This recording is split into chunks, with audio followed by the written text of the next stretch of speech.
I'm Marin, and this is Post-its and Pens.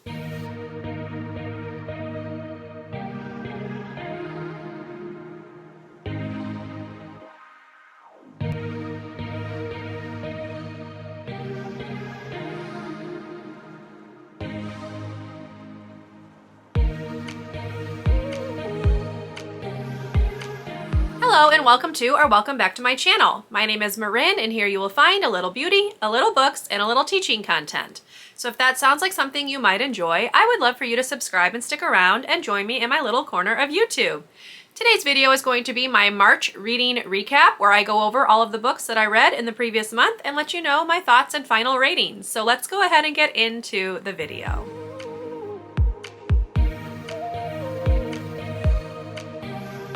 So as I've been doing this year, I am going to run through these books from my least favorite to most favorite, and I'm going to give you my star rating and let you know some thoughts. Now, some of these are series books, so I'm going to be a little bit sparse with what they're about because I don't want to spoil them, but yeah, otherwise we will just go through kind of rapid fire style. So I am going to start off with the one nonfiction book that I read in March, which was Parkland, Birth of a Movement by Dave Cullen. This is a book that focuses on the aftermath of the school shooting at Marjory Stoneman Douglas High School in Parkland, Florida, and kind of what came out of that. I really liked this one because instead of focusing on the actual shooting, focusing on the shooter, focusing on the victims, the survivors, it only focused really on the survivors or the families of the victims who then started working towards getting common sense gun control and that kind of thing in the United States. So basically the author followed the group of students around who did March for Our Lives in Washington, D.C. and kind of just talked about what was keeping them going, what was inspiring them, what their plans were, their goals were, and really it just followed those groups of students, that group of students and some parents for like the year or so after the shooting. So I really liked the focus on the survivors instead of focusing on what actually happened in terms of the shooting. So I gave this one 5 stars. I liked it just as much as I liked the first book I read by him, which was Columbine, and yeah, I would highly recommend both of them if they sound at all your thing.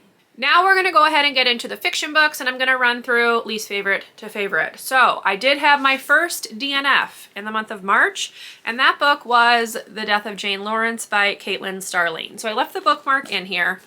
You can see right here is the bookmark. I got to page 273, which was chapter 34, before I just decided that I did not want to finish reading this one. This was a slog. It started off pretty well. You're following Jane. Jane wants to be an independent woman in a time when that is not really a thing. So she approaches this doctor, Dr. Lawrence, and kind of comes up with like a business deal where she will marry him, but she will remain independent and do her own thing, which suits him just fine because he does not want her in his ancestral home. So this was touted as being, well, let me just see. It says, in The Death of Jane Lawrence, Caitlin Starling crafts a new kind of gothic horror from the bones of the beloved canon, set in a dark mirror version of post-war England. This Crimson Peak-inspired story assembles, then upends every expectation set in place by Shirley Jackson and Rebecca, and will leave readers shaken, desperate to begin again as soon as they are finished. No. This was boring, y'all. Boring. So I would say probably as of page 100, I guess, this took a turn for the weird. Now, I knew to expect that, and I knew what the weird was. This book has magic in it, which is not something that you get like from the blurb. However, I just didn't care. I did not care. They kept interspersing like weird magical spells with her love of like mathematical proof. So you would have like paragraphs of like math, and y'all, math is not my thing. And it felt like Jane's entire personality changed at that point too. Instead of being like independent woman, she became very focused on Augustine, her husband, and like it was like a romance that didn't feel like a romance to me, but was like meant to be a romance. I don't know. I just didn't like it. I found it incredibly boring. I was slogging through like the last 100 pages that I did actually read.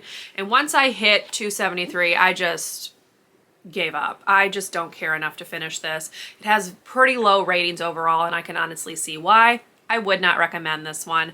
I did not rate it because I DNF'd it, but y'all, don't do it. Number 9 on my list is another disappointment, and that was The Paris Apartment by Lucy Foley. I did a whole vlog talking about this one, which I will link up in the cards, but basically it was another one that I just felt was incredibly slow, and I was bored. I was bored. I wanted more from the book. The atmosphere's good, but I didn't like any of the characters, which I'm okay with, but there has to be something else to keep you reading, and I did not really find that that was the case. I thought about DNFing this one as well, but decided to push through because it was a pick for the Literally Dead book club for the month of March, and I wanted to be able to participate in the live show, but I didn't really enjoy this one that much. I've heard that it's very similar to the guest list, which makes me think that I probably am not going to love that one either.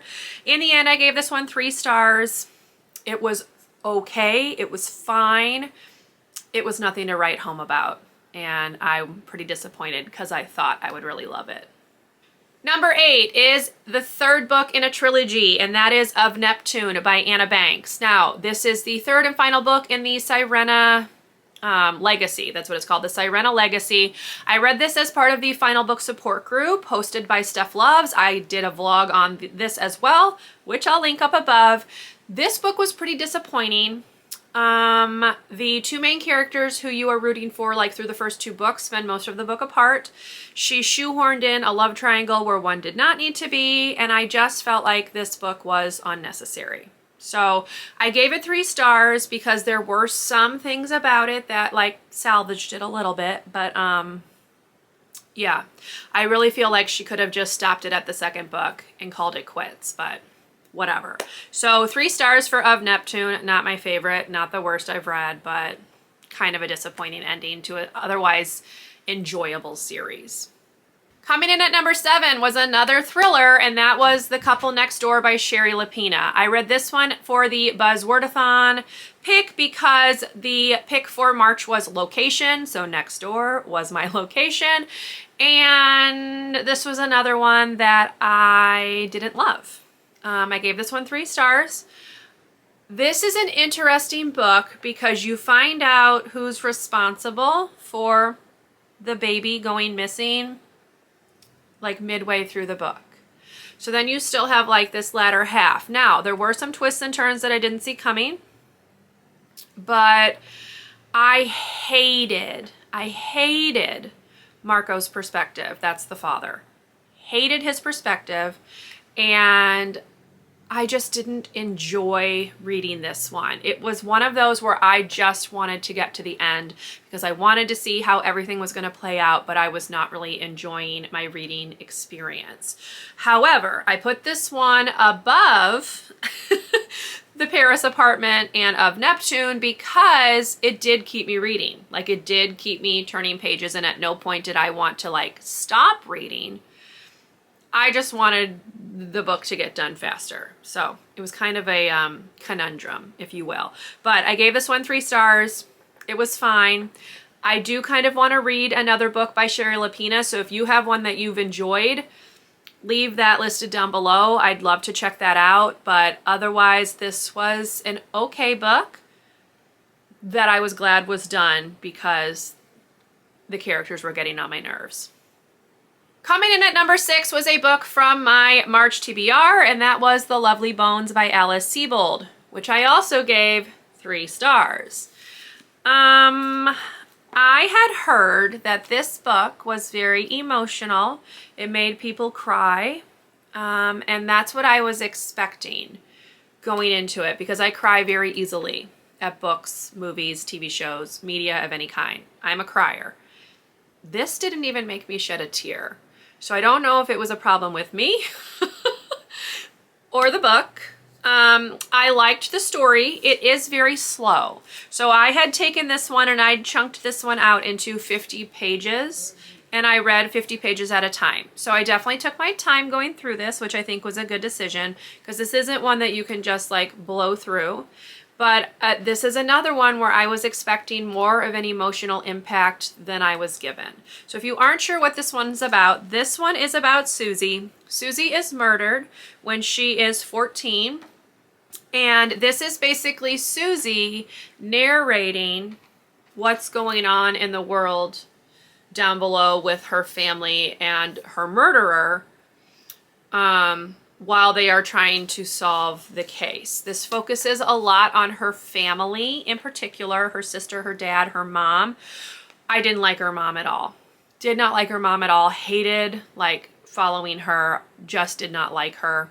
I liked her sister and her dad fine. It also focuses a tiny bit on her brother, like a girl that she knew from school. So there's a lot of people that she's like checking in on and like giving you updates on, if you will. But I really thought that this was going to make me cry, and it didn't. So because of that, I'm putting it at 3 stars. It was fine.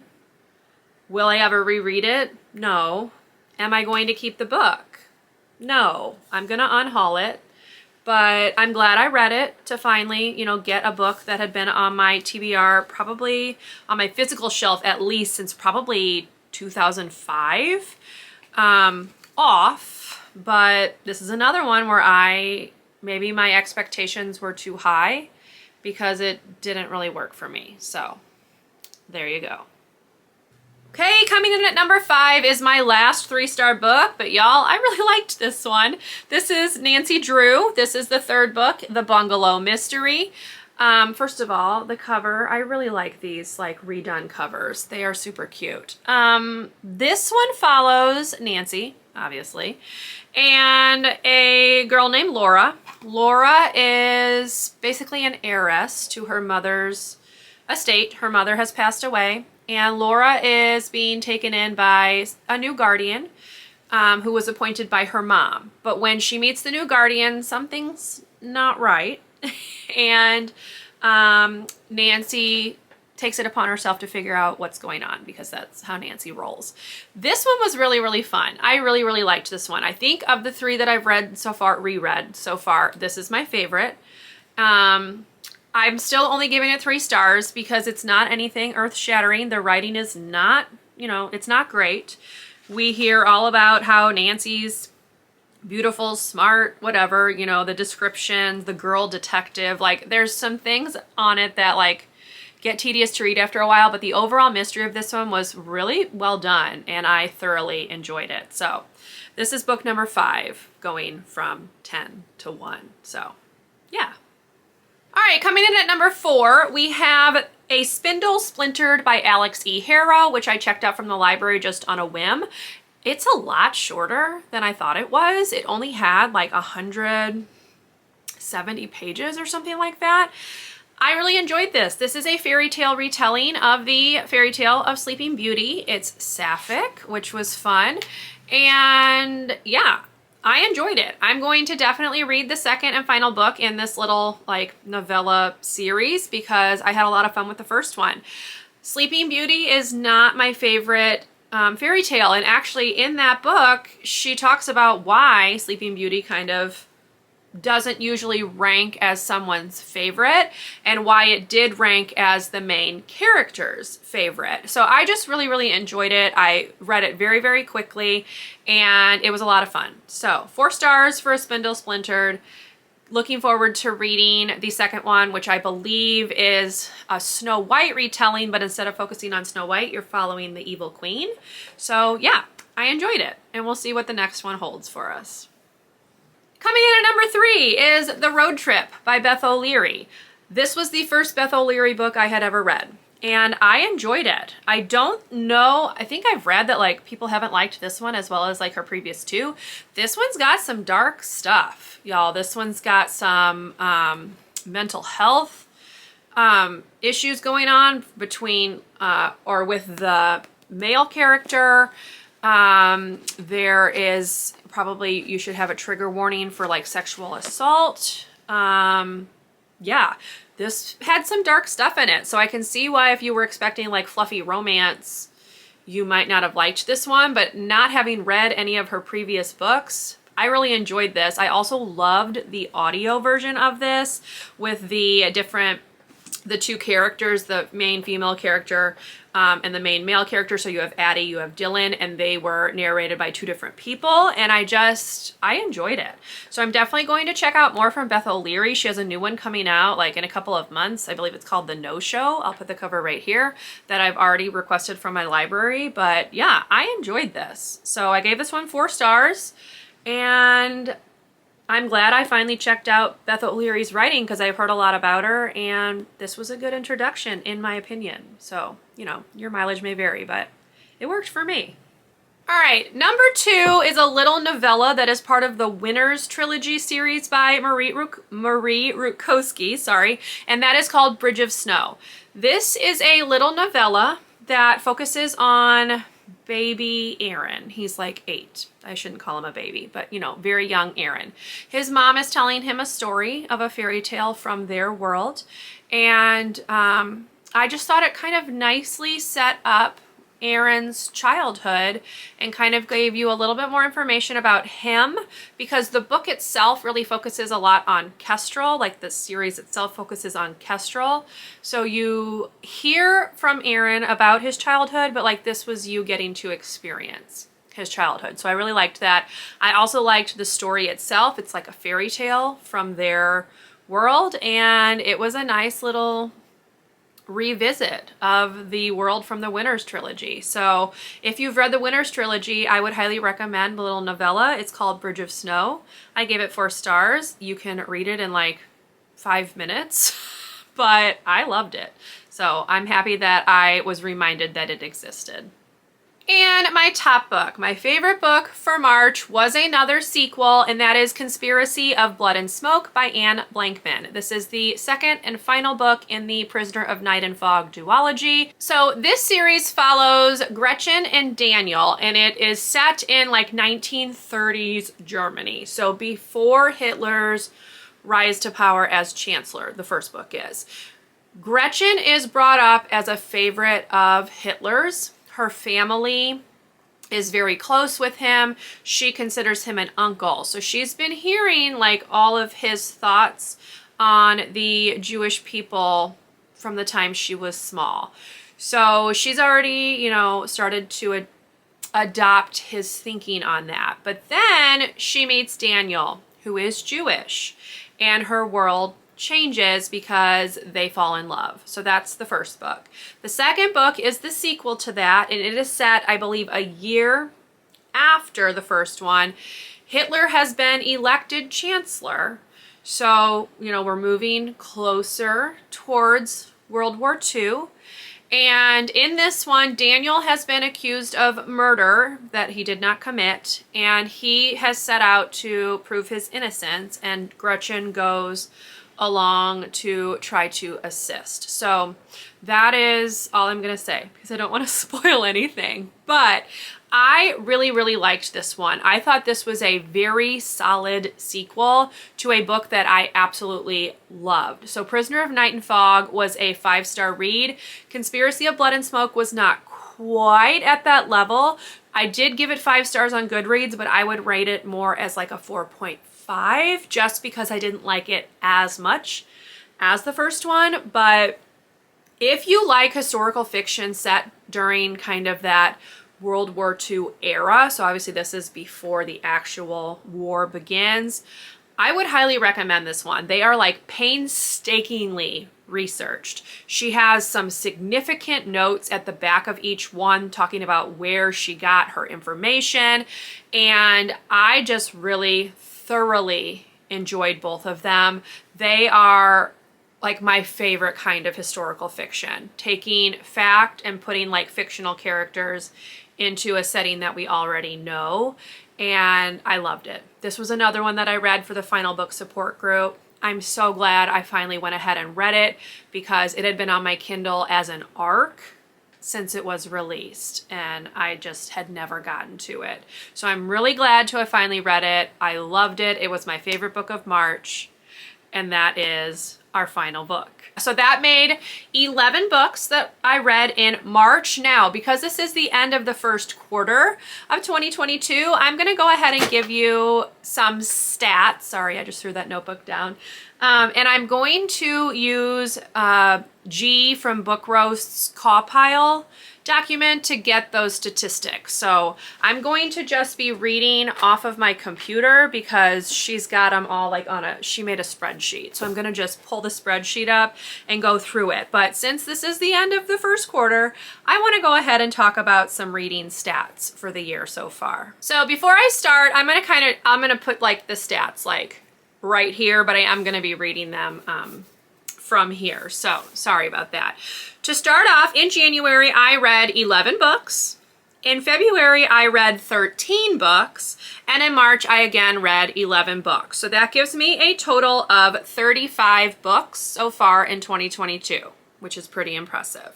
For page count, I read 3,968 pages in January.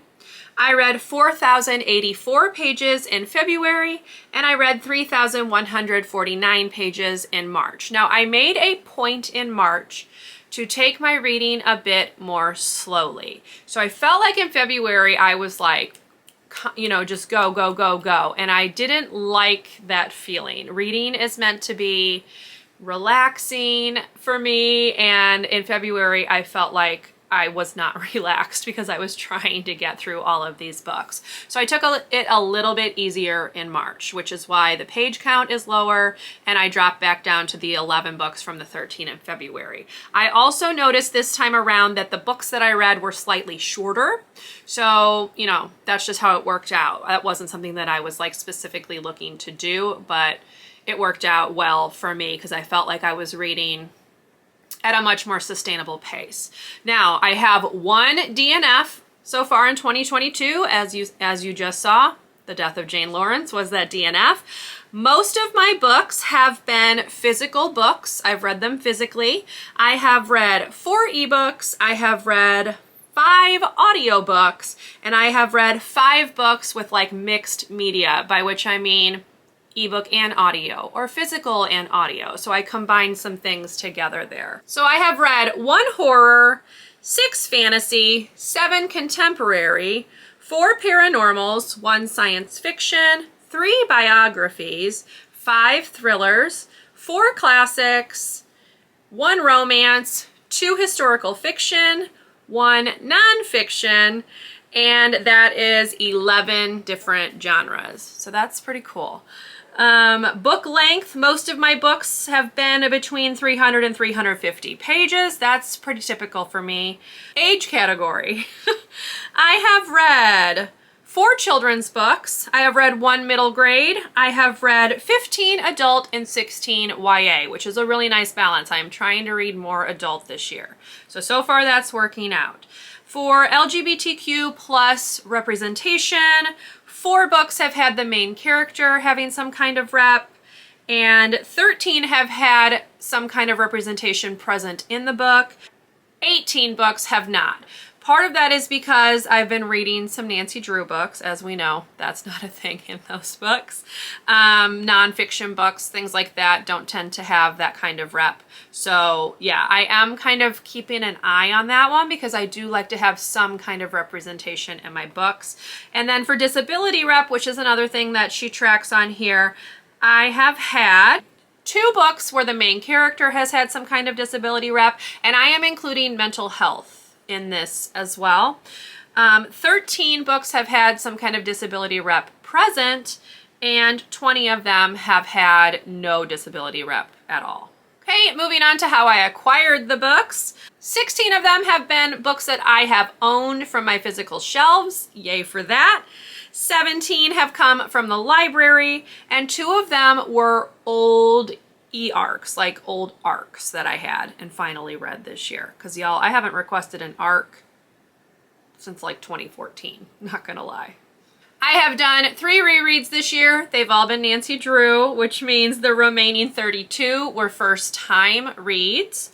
And for series versus standalone, 15 of them rather have been part of a series, and 20 of them have been standalones. Moving on to POC author, 4 of them have been written by POC authors, but the remaining 31 have not. That is something that I want to do a little bit more of this year. Make sure I'm getting books authored by people of color onto my TBR, so that's something I'm going to kind of be thinking about as we move through the year. I also have 5 books that were written by own voices authors, which means 30 of them were not. 15 of the books that I've read so far this year were by new to me authors, and 20 of the books were by returning authors, so authors that I had read from before. So I feel like overall this is a pretty nice mix. I like to look at like these images from her spreadsheet after I enter things in just to see how they are like balancing out. And overall, I'm pretty happy with what I've been able to accomplish in terms of reading from different genres, reading from different age categories. As I mentioned, I want to do a little bit better with POC authors in the future this year. And same with LGBTQIA plus representation, disability representation. So those are all things that I'll kind of be keeping an eye on as I go through so that I can try to increase those numbers a little bit, because I feel like reading those types of stories are very, very important. So yeah, that's a look at my first quarter stats. Overall, very, very happy. I hope you enjoyed this reading recap plus stats video. If you did, please leave me a thumbs up. Consider subscribing to my channel to see more from me, and I will see you in my next video. Bye, everyone.